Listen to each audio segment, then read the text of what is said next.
할렐루야. 하루의 삶을 믿음으로 고백하고 시작합니다. 함께 따라서 하십니다. 주여 감사합니다. 주여 고맙습니다. 주여 사랑합니다. 주여 행복합니다. 고백하다 보면 하나님이 역사하시고, 고백하시다 보면 길을 열어주시고, 고백하시다 보면 하나님께서 그런 환경으로 만들어 주십니다. 우리가 욥기를 함께 읽으면서 하나님이 말씀하시되 주께서 가라사대, 그런 관용구로 시작하는 구절이 없습니다. 그럼 욥기는 굉장히 긴 성경인데 욥기 3장에서 38장까지 무려 35장에 걸쳐서 무슨 그 내용이 반복되느냐면, 욥하고 세 명의 친구, 나중에는 엘리후라고 하는 친구가 가세를 하죠. 네 명의 친구라고 등장하는 그들하고 욥하고 계속 논쟁하는 거예요. 좋은 말로 논쟁이고요, 말 그대로 말싸움을 하는 거거든요. 근데 이제 그 모습 속에서 우리가 뭘 느낄 수 있느냐면, 나중에 가서는 하나님이 누구 손을 들어주느냐면 욥의 손을 들어줍니다. 그래서 욥이 의로웠다. 너희들의 논리보다도, 너희들의 말보다도 너희들이 그런 욥에게 계속해서 논쟁을 하고 말다툼을 했는데, 너희들이 가지고 있는 생각과 너희들의 말보다 욥의 말이 훨씬 더 성서적이었다, 그 이야기예요. 그게 이제, 그러니까 이 논쟁이 어느 때 끝나냐면 하나님이 개입하셔서 끝나요. 39장에서. 그때까지는 지루한 이 말싸움이 계속해서 이루어집니다. 왜 이렇게 지루한 말싸움이 일어나게 됐을까?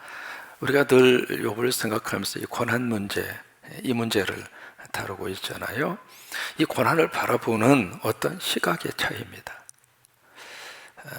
이것은 욥 개인에게 해당하는 문제이기도 하지만 사실은 나 자신한테 해당하는 문제거든요. 살다 보면 힘든 일 생기잖아요. 문제도 생기고, 그리고 고통도 당하고, 아픔도 있고, 가슴속에 씻을 수 없는 상처로 고통이 아로새겨지기도 하고, 이제 이것이 내 삶 속에 가시처럼 쫙 박혔을 때 과연 이것을 살면서 어떻게 바라보고, 어떻게 내가 받아들이고, 어떻게 이것을 내가 극복하고 살 것인가, 그 문제예요. 이 문제에 대해서 욥의 세 친구들은 어떤 각도에서 이 문제를 해결을 하는가. 이제 가장 먼저 등장하는 사람이 엘리바스거든요. 이 엘리바스라는 사람은 바로 나이가 많습니다. 연장자입니다. 그리고 쭉 그의 말하는 말투를 보면은 학식이 있습니다. 어느 정도 사회적인 지위를 가지고 있는 사람으로 그렇게 등장을 합니다. 이 엘리바스라는 사람은 이 고난을 어떤 각도에서 들여다보느냐면 자신의 경험적 차원에서 고난을 바라봅니다. 내가 살아보니까 이 고난 그냥 온 게 아니더라. 뭔가 어려움이 생기고 어떤 고통이 생기고 문제가 생기는 그 원인이 있더라. 그 원인이 바로 죄다. 이게 엘리바스의 논리입니다. 그 다음에 빌닷이라고 하는 사람이 등장을 합니다. 이 빌닷이라고 하는 사람은 어떤 각도에서 이 고난을 들여다보느냐면 전통의 차원에서 이 고난을 들여다봅니다. 옛말이 하나도 틀린 거 없다.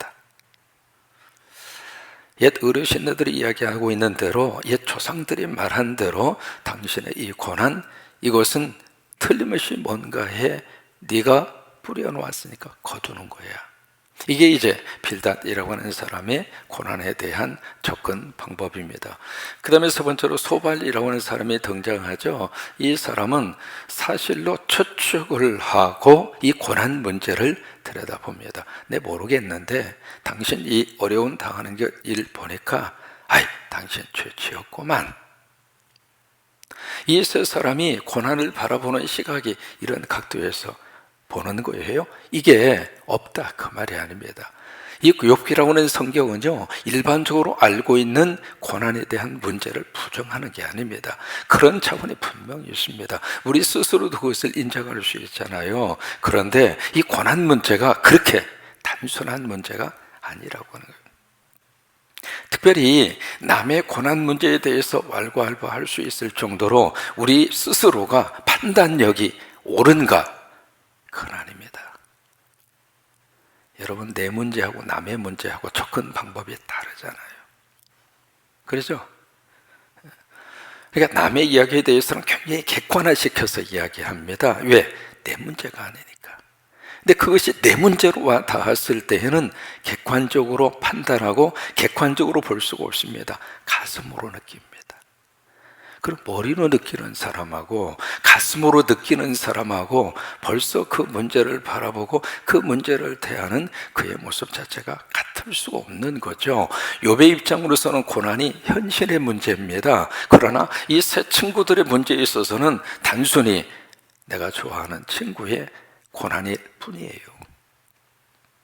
그래서 이 세 가지 이 논리를 가지고 이 욥의 고난을 위로하러 왔다가 위로해주고 갔으면 됐지. 여러분 그렇잖아요. 누군가가 힘든 일을 당해서 뭔가 위로해 줘야지. 그럼 가서 위로해주고 오면 돼요. 근데 거기다 꼭 한마디를 덧붙여. 그런데 집사님, 내가 봤을 때 빨리 회개해야 끝날 것 같아.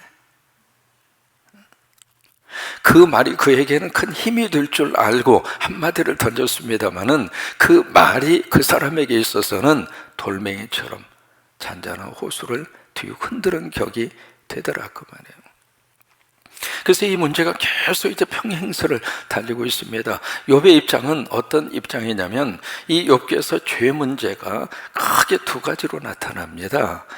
이 세 명의 친구들이 말하는 죄하고 욥이 생각하는 죄의 개념이 다릅니다. 그럼 세 친구들이 말하는 이 죄는 어떤 죄를 말하는가? 원죄를 말합니다. 이 세상의 모든 사람은 다 죄를 범하였다. 이게 세 친구들의 죄에 대한 논리입니다. 그러니까 욥, 너도 원죄를 지었잖아. 그러면 너도 죄인이잖아. 그렇다면 그 죄인이기 때문에 네가 이 고난을 당하고 있잖아. 이 고난을 해결할 수 있는 방법은 회개밖에는 없어. 빨리 하나님 앞에 두 손 들고 나와. 그것이 이 세 친구들에 대한 접근 방법이에요. 그것을 욥이 부정하는 게 아닙니다. 내가 원죄를 짓지 않았다. 그렇게 욥이 말하고 있는 것은 아닙니다. 그러니까 이 세 친구들은 이 각도에서 이 사실을 계속 들여다보는 거예요. 성경도 말하죠. 의인은 없나니 하나도 없어요. 모든 사람이 다 죄를 범하였으며 하나님의 영광에서 떠나 있더라. 그 자체를 지금 완전히 욥이 거부하는 거 아닙니다. 그런데 이 세 친구들은 이 각도에서만 계속 이 문제를 접근을 하고 있습니다. 욥의 입장은 무엇인가? 인정한다. 나 죄인이다. 나 의롭지 않다. 그런데 내가 지금 이 고통을 당할 정도로 내가 뭘 잘못했냐? 그 문제예요. 지금 있는 재산 다 한순간에 사라져버리고 10명의 자식이 떼죽음을 당하고 온 몸은 지금 욕창으로 가려워서 견딜 수 없는 이 고통을 당하고 아내는 저주하고 하나님 저주하고 죽으라고 하는 말을 남기고 가출을 해버렸고 내가 도대체 무슨 죄를 얼마나 지었길래 내가 이 고통을 당해야만 하는가 그 문제예요. 나는 그것이 이해가 되지 않는다. 나는 이 사실 자체가 도저히 마음으로 용납이 되지 않는다. 하나님 도대체 내가 무슨 죄를 얼마나 지었길래 이 고통을 당해야만 합니까? 그게 욥의 생각입니다. 그러면 여러분 이 사람들이 논리로 이것을 접근을 하면 무슨 불합리성이 나오느냐면 욥은 그 고통을 당할 수밖에 없는 큰 죄를 지었고 그 고통을 당하지 않는 우리들은 선하게 살았고 죄도 짓지 않았고 그 벌을 받지 않을 정도로 의롭게 살았다라고 하는 논리로 접근이 되는 거예요.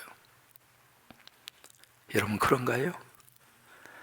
내가 하나님 앞에서 복받을 만하게 살아서 하나님이 나를 건강하게 지켜주시고 우리 가정을 그래도 먹고 살게 해주시고 그래도 우리의 삶을 여기까지 인도해 주신 것이 내가 열심으로 예수 믿어서 내가 하나님 앞에 그것을 받을 만한 어떤 수준이 되고 자격이 돼서 그렇게 해서 하나님이 나에게 주시는 상급인가요? 아닙니다. 이게 새 친구들의 논리가 굉장히 모순적인 논리를 가지고 있는 거예요. 욥기는 그것을 깨는 작업을 합니다. 그래서 이제 이 논리가 계속해서 처음에 엘리바스가 이야기하죠. 그리고 빌닷이 이야기하고 그리고 소발이 이야기하고 1차전이 끝났어요. 그 다음에 오늘 성경은 2차전으로 돌입을 합니다. 이런 식으로 3번에 걸쳐서 반복됩니다. 나중에는요, 빌닷 3번, 그 다음에 엘리바스 3번, 빌닷 3번, 소발은 2번만 해요. 그리고 나서 엘리후가 들어와서 3번째 논쟁자로 끼어 들어옵니다. 오늘 이 엘리바스가 2번째 논쟁으로 들어가요. 논쟁으로 들어가는데 여기서 뭘 볼 수 있느냐면 논리적으로 쭉 같이 대화를 해보니까 욥이 가지고 있는 논리와 그 생각을 이 사람들이 당해할 재간이 없는 거예요. 왜요? 들어보니까 맞거든. 내가 지금까지 가지고 있었던 그 생각의 틀이 이게 꼭 맞는 게 아니구나 라고 하는 것을 느꼈어요. 그러면 정직한 사람 같으면 욥, 당신의 말을 내가 이해하겠습니다. 당신이 생각하고 있는 바에 대해서 내가 동의를 하겠습니다. 그리고 위로하면 끝나는데 사람이 그렇게 단순하지 않습니다. 말발에 불린 이 엘리바스는 어떤 식의 태도를 보이는가? 바로 화를 냅니다. 감정으로 이것을 대처합니다. 이것이 이제 15장의 모습인데요. 한번 보실까요? 이 어찌라고 하는 단어를 6번 씁니다. 자, 2절을 보실까요? 함께 있습니다. 지혜로운 자가 어찌 헛된 지식으로 대답하겠나. 이 지혜로운 자는 누구냐면 욥을 말하는 거예요. 지혜롭고 똑똑한 사람인 줄 알았는데 어찌 헛된 지식, 다시 말해 말도 안 되는 말을 그렇게 지금 쏟아놓고 있느냐 그 말이에요. 그러니까 엘리바스 입장으로서는 욥이 지금 말하고 있는 그 말 자체가 이것이 전혀 말도 안 된다, 그렇게 지금 윽박을 지르는 거예요. 그러면서 하는 말이 어찌 동풍을 그의 복부에 채우겠는가. 이 동풍이라고 하는 것은 동쪽에서 불어오는 바람이거든요. 이 동쪽에서 불어오는 바람은 대개 서풍은 시원한 바람이고요, 그 다음에 동풍은 뜨거운 바람이에요. 이스라엘 지역에서의 동풍이라고 하는 것은 사막에서 불어오는 바람이거든요. 엄청나게 열풍입니다. 뜨거운 바람인데 이 동풍이 불어오면 2가지의 현상이 나타나요. 첫째는 메뚜기 떼가 옵니다. 그래서 메뚜기 떼를 몰고 오는 바람이 동풍이에요. 그럼 메뚜기 떼가 새까맣게 몰고 오면 농사 짓기 위해서 지어오는 모든 식물을 다 메뚜기 떼들이 먹어버려요. 그래서 2번째, 이 동풍이라고 하는 것은 모든 식물을 말라 비틀어지게 하는 것이 동풍이에요. 지금 엘리바스는 욥이 하고 있는 그의 말과 그의 논리 자체를 동풍으로 비유하고 있습니다. 그 이야기는 말도 안 되는 말, 다시 말해서 그 논리가, 그 말이 너를 지금 죽이고 있다. 그런 식으로 이 엘리바스의 감정을 표현을 하고 있습니다. 3절에 보시면 거기서도 이제 어찌라고 하는 단어를 쓰고 있거든요. 함께 읽으실까요? 어찌 도움이 되지 아니하는 이야기, 무익한 말로 변론하겠는가. 제가 생각했을 때는 무익하고 제가 생각했을 때는 도움이 되지 않는 말이죠. 엘리바스 입장으로서는. 그러나 욥의 입장으로서는 절규예요, 절규. 자기가 살기 위해서 욥이 지금 절규하고 있는 거예요. 근데 이 어찌라고 하는 단어가 그 다음에 12절에 보실까요? 또 한 번 거기서 반복하고 있습니다. 함께 있습니다. 어찌하여 내 마음에 불만스러워하며 내 눈을 번떡거리며. 참 기가 막힌 표현을 쓰고 있습니다. 눈까지 번쩍이면서 참 욥 너 말도 잘한다, 그런 비아냥거림이죠. 그 다음에 14절에 보시면 다시 한번 어찌라고 하는 단어로 2번 씁니다. 읽으실까요? 사람이 어찌 깨끗하겠느냐, 여인에게서 난 자가 어찌 의롭다 하겠느냐. 지금 욥은 내가 완벽하게 깨끗하고 의롭다 그 주장하고 있는 게 아닙니다. 나도 죄인이다.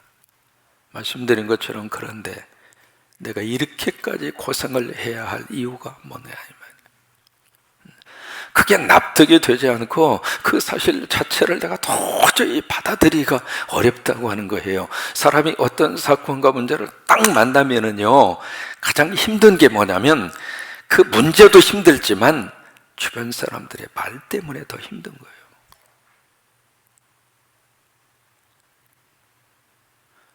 그 사실이라고 하는 것은, 현실이라고 하는 것은 어떻게 해서든지 사람이 그것을 안고 살든지 어떻게 해서든지 살든지 살아내요.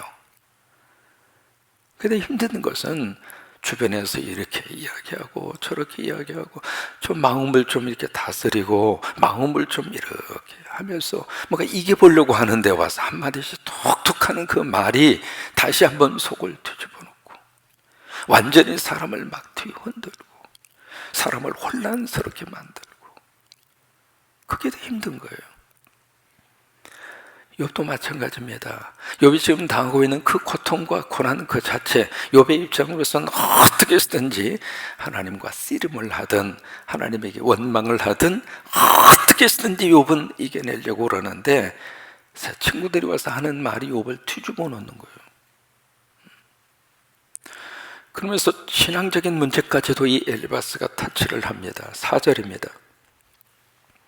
같이 있습니다. 참으로 내가 하나님 경외하는 일을 그만두어 하나님 앞에 목도하기를 그치게 하는구나. 뭐냐면 너 더 이상 하나님 믿지 않으려고 발버둥 치는구나. 하나님 앞에서 반성도 안 하는구만. 이게 뭐냐면 빨리 회개하라 그 말이에요. 회개하라고. 5절 내 죄악이 내 입을 가르치나니, 가르친다는 이야기는 네 죄, 네 속에 있는 죄성, 그 죄 그 자체가 바로 네 입을 지금 부추기고 있구나 그 이야기예요. 내가 간사한 자의 혀를 좋아하는구나. 간사한 말만 네가 지금 골라서 하고 있구나. 아니 지금 욥이 얼마나 지금 할 일이 없고 여유가 많아서 지금 간사한 말을 할 정도로 처지가 아닙니다. 욥의 상황과 욥의 입장이라고 하는 것은 숨 쉬는 것도 지금 힘들어요. 그런 속에서 지금 가쁜 숨을 내몰아쉬면서 친구들하고 지금 이 변론을 한다고 하는 것은 욥의 입장으로서는 그가 거기다가 모든 생명을 쏟아놓는 자기 고백인 거예요. 그런데 엘리바스 입장으로서는 그게 간사한 말로 들리는 거예요.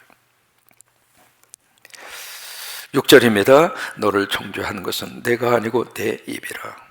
네 입이 너를 바로 정죄하고 있다 그 이야기죠. 내 입술이 내게 불리하게 증언하느니라. 여러분, 이 엘리바스의 논리는 사실을 말하고 있는 게 아닙니다. 실제를 말하고 있는 게 아닙니다. 엘리바스의 생각을 이야기하고 있는 거예요. 근데 그 생각이 그냥 어떤 생각에서 나오는 말이 아니라 그 엘리바스의 그 생각에서 나온 그 말 속에 뭐가 지금 들어가 있느냐면 감정이 섞여 있습니다. 그래서 왜 이렇게 엘리바스의 감정이 뒤틀러졌을까? 이야기하다 보니까 밀리는 거예요. 이야기하다 보니까 내가 잘못하고 있는 거예요. 그러니까 그것을 어떻게 지금 커버하고 있는가? 감정으로 커버하고 있어요. 엘리바스의 말 속에서 우리가 그걸 느낄 수 있습니다. 그래서 나중에 어디까지 딱 치고 들어가는가, 참 기가 막힌 말을 엘리바스가 여기서 그 다음에 하고 있습니다. 자, 보실까요? 무슨 말을 하는가? 7절입니다. 함께 읽습니다. 내가 제일 먼저 난 사람이냐? 산들이 있기 전에 내가 출생하였느냐? 이 갑자기 지금 뭘 들고 나와요? 너 지금 몇 년생이야? 네 나이 지금 몇 살이야? 그 얘기예요. 아니 무슨 이야기하다 무슨 나이 이야기가 왜 나옵니까? 이게 지금 엘리바스가 코너로 몰리면서 뭔가 지금 자기 설 자리가 없으니까 버럭 화를 내면서 끄집어내는 것이 어린 것이 마냥 그 이야기예요. 어린 거예요. 그래서 구체적으로 10절에서 그것을 딱 지적을 합니다. 10절, 우리 중에는 머리가 흰 사람도 있고 연로한 사람도 있고 내 아버지보다 나이가 많은 사람도 있느니라. 이게 왜 나옵니까? 대동 이야기하다가 갑자기 이 이야기를 엘리바스가 꺼내고 있습니다. 이게 우리 동양 문화권 속에서 나오는 모습이에요. 뭐가 이렇게 좀 밀리면 지금 네 나이, 너 몇 살이야? 그 어린 것이 마냐? 어른 앞에서 그냥. 그래서 나이를 가지고 상대를 갖다가 제압시키려고 하는, 이게 이제 동양 문화권, 특히 유교 문화권 속에서 나오는 그런 그 모습 가운데 하나잖아요. 여러분, 세월이 흐르면서 연세 드시면서 지혜가 많아지는 것은 사실입니다. 왜? 삶에 대한 경험이 그만큼 많잖아요. 그래서 사실은 연소한 사람보다 젊은 사람들보다도 삶에 대한 지혜가 있는 게 사실입니다. 그런데 꼭 100% 그런가? 그건 아니에요. 만약에 이런 식으로 접근을 하면은요, 내 주변에 젊은 친구들이 다 떠나갑니다. 뭐라고 이야기하고 떠나가는 줄 알아요? 우리 많이 듣잖아요. 꼰대라고 하고 떠나가요. 말이 안 통한다 그 말이에요. 그러니까 엘리바스가 처음부터 이 문제를 가지고, 그래, 나는 연장자야, 난 너보다 나이 많이 먹었어, 그러니까 내 말 좀 들어봐, 그렇게 해서 시작을 한 거라면 이해를 하겠는데, 그런 거 다 없이 말 그대로 이 고난 문제만 가지고 이야기를 했잖아요. 그리고 끝까지 그 문제만 가지고 이야기를 했었어야 되는데, 이 엘리바스는 그 문제를 이제는 나이 문제로군, 이게 나오면 게임은 끝난 거예요. 더 이상 할 말이 없다 그 말이에요. 그냥 그걸로 누르고 싶은 거예요. 나이로, 세월로 그냥 상대를 제압시키고 끝내버리고 싶다 그 얘기거든요.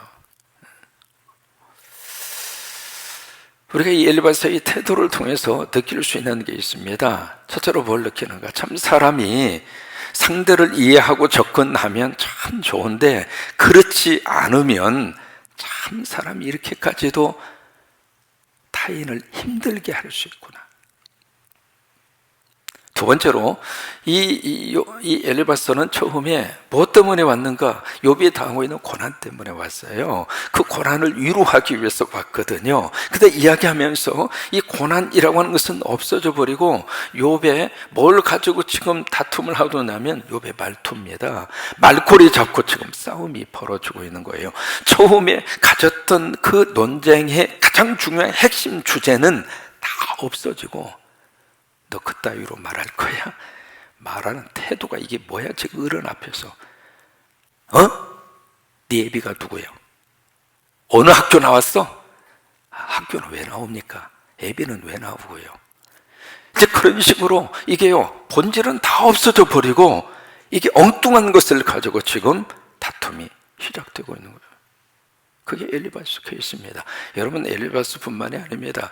부부지간에도 그러고요. 어떤 문제 때문에 이제 언쟁이 시작이 됐어요. 근데 그 문제는 조금 이야기하다 보면은 없어져 버렸어. 그리고 나중에 족보가 나와. 그리고 가문이 나오고, 그리고 유치원이 나와. 거기다가요, 아킬레스건 학력고사 점수가 나와. 대학이 나와. 이러면은요, 뭐 때문에 싸웠는가 그건 하나도 생각이 안 납니다. 이것을 가지고 그냥 당신 나한테 그렇게 말할 수 있느냐, 당신 나한테 어떻게 그렇게 이야기할 수 있느냐고, 나 시집 오기 전부터 내가 당신 알아봤다고, 내가 그때 알았어야 되는데, 그러면서 이제 결혼 문제까지 나옵니다. 이러면서 말이죠, 이 문제와 이 논쟁이 엉뚱한 방향으로 비화되는 거예요. 많이 경험하셨죠? 엘리바스가 지금 그러고 있는 거예요. 세 번째로 우리가 여기서 묵상합니다. 뭐냐면, 이 세상은 단순하지 않습니다. 이 세상은 이해되는 일도 있습니다만은 이해되지 않는 고통도 엄청나게 많습니다. 우리도 그렇게 경험하고 살았고, 우리 자녀들도 그런 세상에서 살 것이고, 그러니까 다른 사람들의 문제와 다른 사람들의 고난에 대해서 판단에 대한 몫은 우리 몫이 아닙니다. 그건 하나님의 몫입니다. 어떤 일이 있어도 판단하지 마십시오. 집사님이 뭘 잘못해서 이런 일을 당하고 있다라고 하는 말이 쉽게 나올지는 몰라도 그 말 하기 전에 또다시 곱씹어 보시고 그 말은 우리가 할 말이 아닙니다. 다만 우리가 해줄 수 있는 말이 있다면 하나님이 함께 하셔서 하나님이 도와주셔서 집사님의 고통과 문제에서 빨리 헤어나오시기를 바랍니다. 나는 도와줄 것이 없지만은 성령님이 함께 하셔서 집사님 위로해 주시고 다시 추스릴 수 있는 마음을 하나님이 주시기를 바라고, 그것이 진실로 우리가 할 수 있는 가장 좋은 성도의 그런 모습입니다. 어떤 일이 있어도 판단의 몫은 우리 몫이 아닙니다. 이 생명의 친구들을 통해서 하나님이 계속 우리에게 보여주고 있는 것이 바로 우리 모습이 이런 모습이에요. 엘리바스나 빌닷이나 소발이나 우리가 지금 다 그렇게 하고 있어요. 지금 어려움 당한 이 한 사람을 놓고 때로는 목회자도 그렇게 하고 있고, 병원에 신방 가서 고통 속에서 막 투병 생활을 투병하고 있고 막 힘들어하고 있는데, 여러분 병원에 신방 가셔서 그 사람하고 눈높이를 맞추셔서 위로하셔야 돼요. 그분은 지금 침대에 누워 계시는데 위에서 이렇게 보고서 하면 굉장히 불편한 자세예요. 그러니까 병원에 가셔서 신방할 때 가장 중요한 자세가 무릎을 꿇든지 침대하고 같이 눈높이를 하든지, 의자가 있으면 의자를 갖다 놓고 거기서 그분보다 약간 밑에서 앉아서 이야기를 하시든지, 그 기본이에요. 나는 건강하니까, 나는 그냥 멀쩡하니까 그렇게 서서 아파서 누워있는 그분을 위에서 내려다보는 듯이 그렇게 하면서 말을 하면 그게 가슴으로 잘 안 와닿습니다. 우리는 새 친구를 보라고 할 수가 없어요. 우리 모습 속에서 그 모습을 볼 수 있기 때문에 우리가 함께 믿음 생활하면서 욥기를 통해서 하나님이 주시는 이 귀한 은혜를 마음에 꼭 새기고 진정한 위로와 진정한 도움과 진정한 친구로 서로 의지하고 하나가 돼서 그렇게 오늘을 살고 이 이해할 수 없는 고통이 많은 세상에서 서로 힘이 되어주고 서로 의지가 되어주고 그렇게 하루하루 살 수 있게 되기를 주의 이름으로 축복합니다.